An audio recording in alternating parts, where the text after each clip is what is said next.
Welcome to the Prison Professors Podcast. We serve people who face challenges with prosecution, sentencing, and prison. My co-founders are Sean Hopwood and Justin Paperny. My name is Michael Santos. We create digital content and our team offers individual consulting services. We also assist agencies that want to improve outcomes. To learn how we can help you, text the word PrisonPro to 44222. Again, text PrisonPro to 44222 and get our free brochure.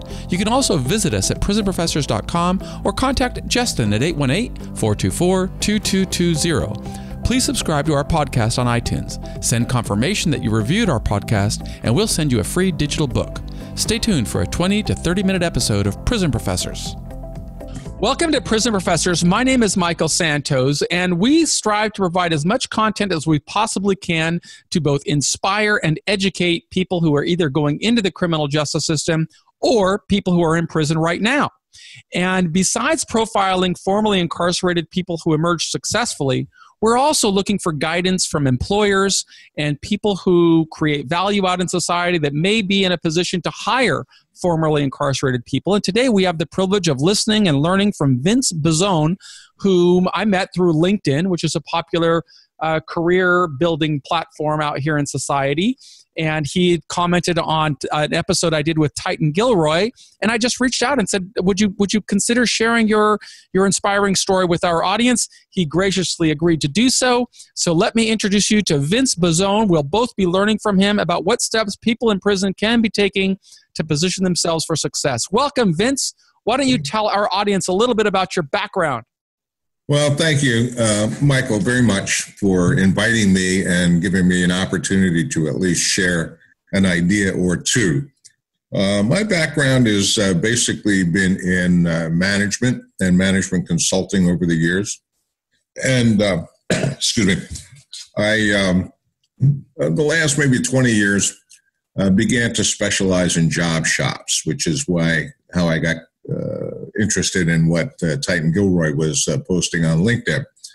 And I had developed a program for job shops for the management of them called Job Shop 360, which is basically an applied management course where you can learn how to manage a job shop and then what to do with what you've learned. So hopefully that will gain some traction and so on. But the reason that I reached out to you or you reached out to me, however this happened, was when I was younger, I used to have the idea that when you had been in prison and you'd gotten out, you'd served your time, you had paid your debt to society was one of the things that I remember. And I was always under the impression that, okay, that was that. You paid your debt and you go on with your life. But what I learned as I got older was that that's not true. And that when people come out of prison, they're stigmatized to a large extent. And they find it very difficult to find work. And I knew that it was necessary for a person to have a way to earn a living, so that they didn't resort to what got them in prison in the first place. Vincent, it's a real bad cycle that people who are in prison really need to learn about, of how big of a challenge it is to break into the job market, because individuals who can't get a job really are more vulnerable to reverting to the type of behavior that brings them under close scrutiny with law enforcement and then possibly a return ticket back to prison. But simultaneously, we've got to work to educate employers about value that formerly incarcerated people can offer, because sometimes they're shut out of a job even though they're qualified and may be willing to work really hard, but they just can't get past the application process. And so I'm grateful to somebody like you who's willing to share with us steps that people can take. So please continue.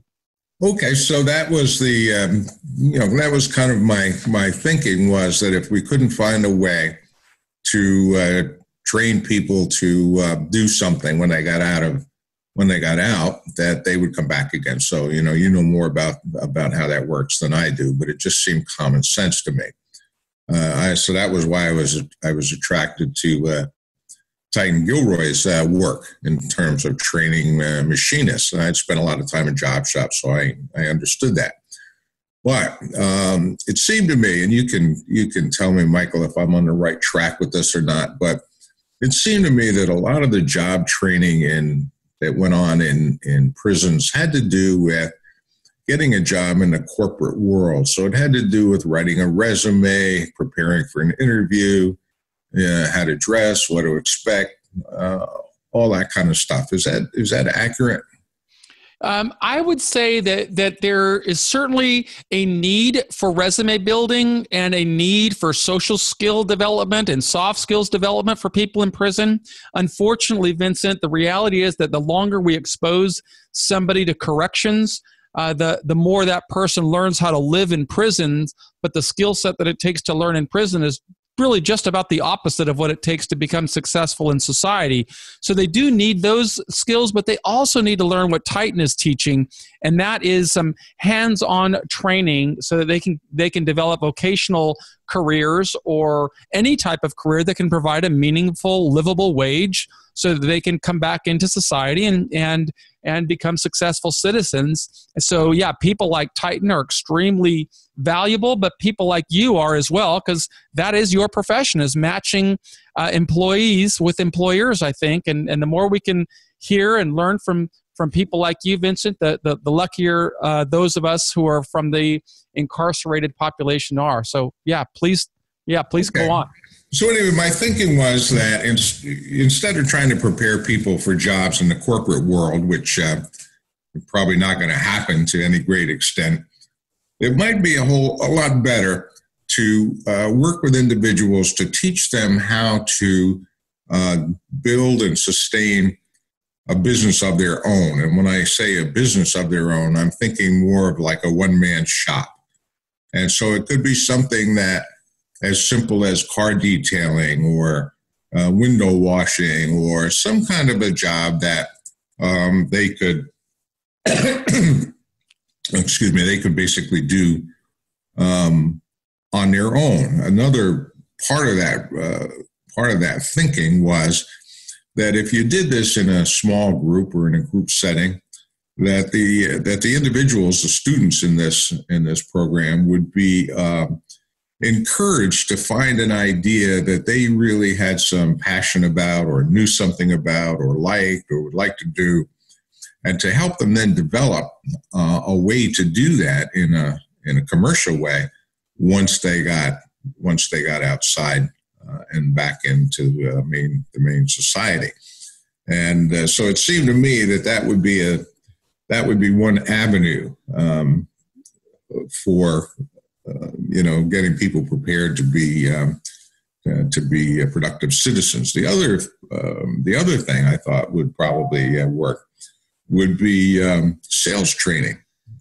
I think a lot of people may or may not be true. A lot of people in prison have some are able to convince people about things. Okay. I've never been in there, but it seems to me that would be something that would be a skill inside the walls that could be converted into a skill that could be used outside. So sales training and developing a sales style might be another avenue. There's always a need for salespeople, and there's always turnover in the sales ranks. The sales that they turn over a lot. You can see it here. I'm from Detroit of late, and so we have a lot of car dealerships and so on. And there's turnover. There's a lot of turnover in salespeople.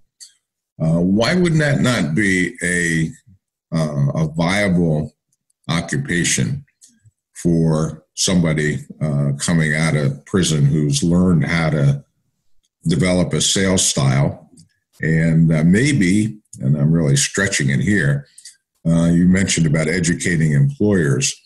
It might just be that if we could connect with one of the large auto companies and get them to encourage their dealer network to begin to look at people coming out of prison as potential salespeople selling cars on the floor, that could be a workable way to workable path, I guess, to being a successful citizen. Without a doubt. I mean, there are steps that people in prison could be taking today to develop those sales skills.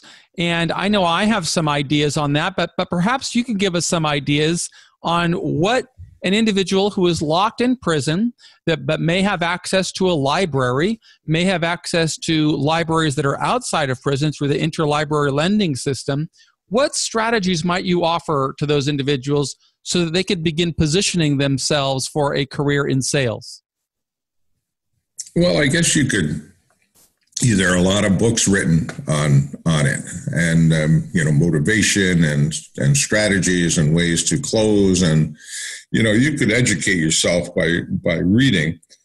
But I think that it would also be important to have a more of a formalized program where people could actually develop those skills, and maybe you would use video feedback as a way to show them how to do it better, or how to improve their technique, or be more sophisticated in how they sell. And so you could have them sell things. You could make up things, sell this, sell that, and see how they do. Product knowledge is also a big part of selling. So if let's say you were lucky enough to get a job in an auto dealership selling cars, well, you'd have to learn all about the different models and so on that were being sold, because that's a key thing, product knowledge, as well as being able to listen, as well as being able to overcome objections, as well as being able to help a person make a decision about the right vehicle for them. There's quite a bit to it, and I think that if it were done in the context of what it is that you were selling, that would be the next step, if you will, after let's say some self-education through reading and so on. Yeah, the tools of a good salesperson definitely are going to start with an ability to listen and an ability to articulate thoughts, to help somebody understand the value that somebody can provide. And even if you're in prison, you can be reading books that are methodical, that show the different strategies for selling. And you can also be developing your writing skills if you're in prison. Because out here in the world, I'm looking right now, as I'm talking with Vince Bizzone, I'm going to be asking a few questions about a website that he has developed called Job Shop 360, where he does offer these types of courses. And to create a course online requires somebody to be able to write and communicate ideas through written text or through video, as he just described. But there's no reason that somebody in prison today, even though he doesn't have access to the internet, can't be developing those skills of how to put words into sentences and sentences into paragraphs, and in a manner that can convince and show other people the value they can provide, and then ultimately ask for the order, as I know that Vincent does through his effective website right here. I'm going to ask you a little bit about that website, Vincent, because it looks like it would be a great tool for people in prison, and prison administrators ought to be thinking about using tools like Job Shop 360 to inspire and educate more people in prison. Can you tell us a little bit about the idea that you had in building this educational platform? Yes, I can, but I would like to clarify something here. It's not, the website has been built. Let me back up a little bit. I wrote a couple of books on job shop management. They're called Speed to Market. One was called Speed to Market, How to Increase Performance and Profitability in Job Shops and Custom Manufacturing Environments. So that's a big mouthful for a book title. But it's a very practical book on how do you go about managing these types of businesses, which are very difficult to manage. And I like to think that it's the other half, if you will, of Titan's program to teach machinists how to do things, because the machinist is going to work in a job shop for the most part, okay? And that the better the management is in these shops, and the better they can run the business, the better it is for the people who work there, including the graduates from Titan's program. So it was sort of like the other side of the coin, so to speak. which is where that came from. And it's a very practical approach about how do you manage these types of businesses, and they're very different from mass production manufacturing. They've got its own business model, and it's got its own specifications and peculiarities and things that you need to know that are specific to that type of order-driven businesses is how you can describe them. So it's not so much that it's something that an inmate would particularly benefit from unless they were looking for a job as more of a supervisory or management position in one of these types of businesses. Then it would be certainly valuable for them. What are the types of companies that you offer Job Shop 360 to? Well, Job Shop 360 is I'm going to say this is my legacy. I mean, all of the material in Job Shop 360 has come from my own experience working with these types of businesses in the field. And it's as I said, an applied management training program that can be used to drive continuous improvement. It can be used for team building. It can be used as an individual tutorial for somebody who wants to learn how to run these types of businesses. It has multiple uses, but it's a very practical approach, practical program. And your clients include machine shops across the nation? Yeah, machine shops. I try to communicate with them to let them know that this exists, and to ask them to come to the website to learn more. And if they like what they see, then to subscribe. It works on a subscription basis, so it's very affordable for even the smallest shops.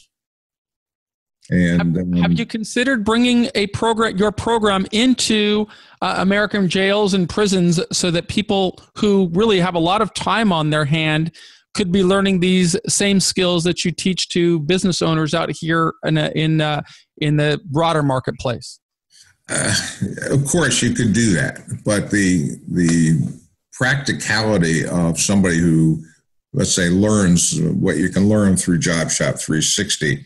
To then go out into the world and get a supervisory or management position, they would have to have the basic skills that Titan is teaching them before they can do that. You have to know how the business works and the basic technology of it before you can manage it. That's why the most job shop owners are people who have come up from the floor, and they've started their own business at some point, just like Titan. That's what he did. He worked as a machinist, and then, at one point he decided he would go out on his own. So it doesn't, the training that I'm thinking of is not so much the Job Shop 360 stuff as it is finding something that a person has a passion for, or they have an interest in, or they'd like to do, or they could see themselves as doing, and then teach them how to make that into a viable business on the outside. Like I said before, it could be, small things. It could be window washing. It could be car detailing. It could be restaurant skills. Prep skills is a big place. There's a lot of turnover in the job market. So I would be looking for places where there's turnover.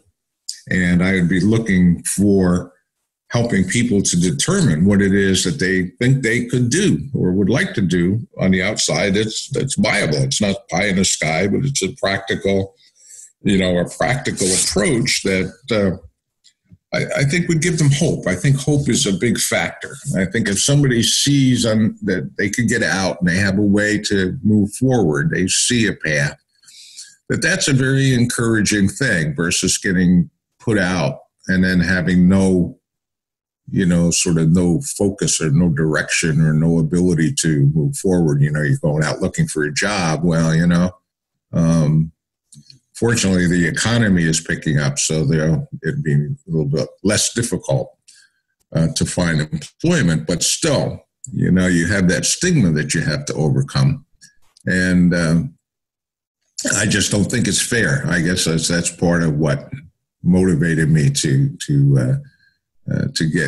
reach out here and talk about this a little bit, because it's not fair, and it makes me angry to think that, okay, somebody made a mistake, they went to prison, they did their time, they paid their debt to society, and why do we continue to punish them after we get them out? And we continue to punish them because it's hard for them to find work.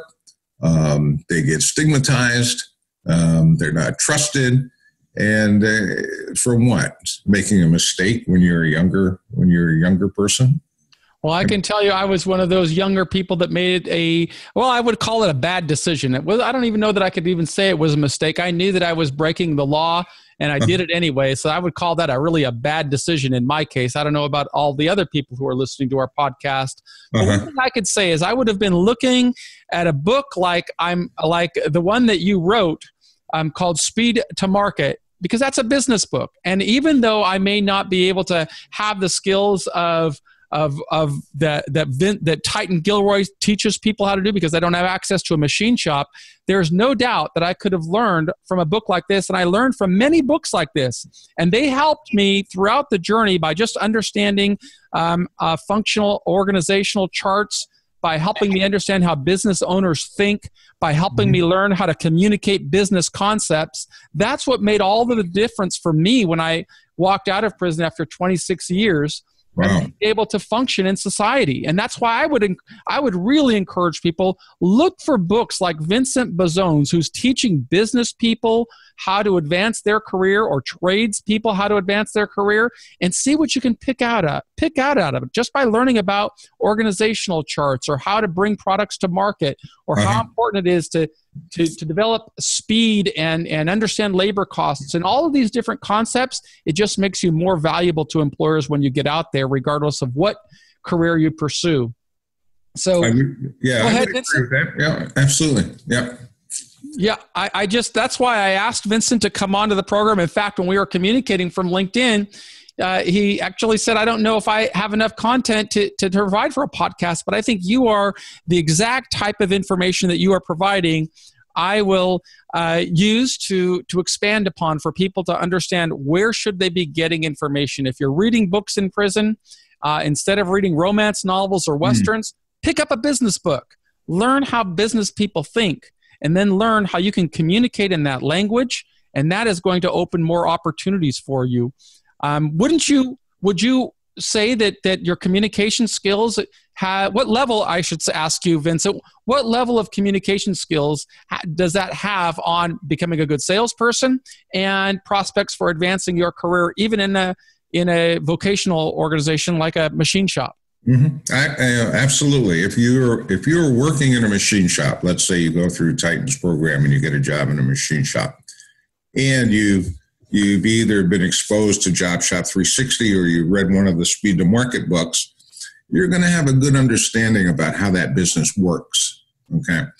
And having that understanding, even though you may be an operator on the floor, you may be a machinist, but understanding that will cause you to work differently. There's no question about that, because you have the bigger picture. You understand the bigger picture, and you understand how the business works, and then you can know better how your role plays out in it, if you will.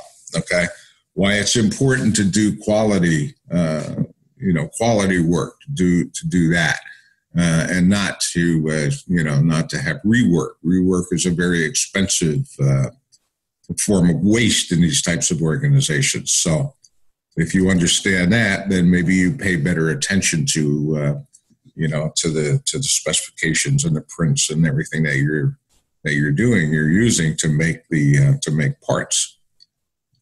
Yes. So, I mean, I didn't think of that, to tell you the truth, Michael. You brought up an excellent point.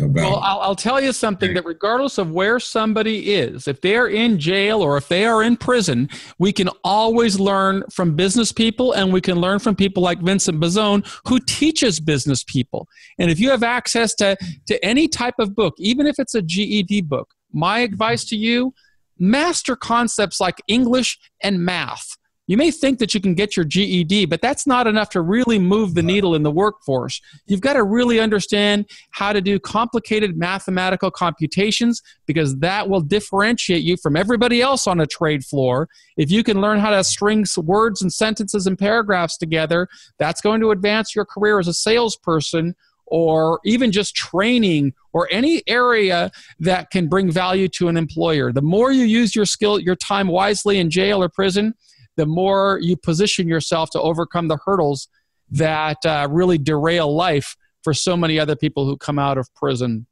Wouldn't you agree that math and English skills, Vincent, have a big impact on an individual's ability to grow?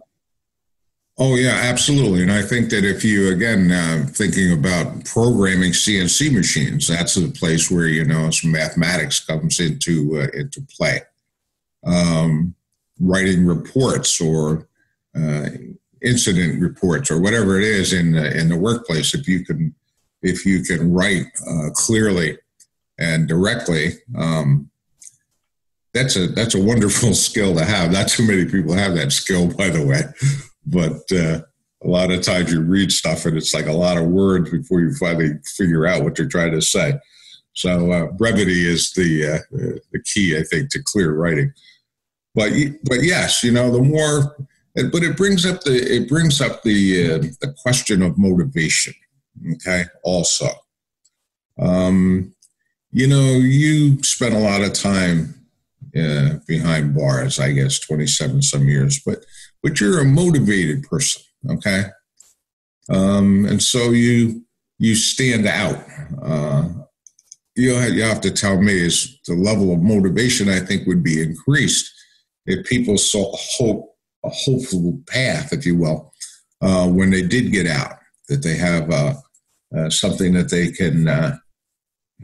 can pursue, that they can be sustain themselves without resorting to criminal activity, which got them in there in the first place. So that was really my thinking about where I was coming from on that. Plus, I felt that it was terribly unfair for people to not have a chance just because they spent time in prison. So what, Well, you're absolutely right about that. And we thank you so much for spending time with our audience today. We will continue trying to inspire and educate people in prison. And I am very grateful to Vincent Bozzone for taking time out of his busy schedule to speak with our audience. We've come to the end of this episode, Vincent, but maybe you have some final words of wisdom that you'd like to share with our audience before we sign off. Ooh, I don't know if I have any words of wisdom, but I appreciate the ability to at least articulate some of these ideas, and maybe some of these types of programs will get added to prison programs where people can learn skills and business skills and business develop a business sense, and maybe even be able to convert that their passion or their talent into a sustainable lifestyle when they get out. So that would be my hope, and so I thank you for the opportunity to say my piece, Michael. We appreciate your time, Vincent, and we hope to keep this message alive in jails and prisons across America. On behalf of my two partners, Sean Hopwood and Justin McPerney, I want to thank you for listening to the Prison Professors podcast. If you'd like more information, please visit our website at prisonprofessors.com or text the word Prison Pro to 44222 if you'd like to learn more about how we work to improve outcomes of America's criminal justice system. We will be back tomorrow with another inspiring guest. Thank you very much for listening.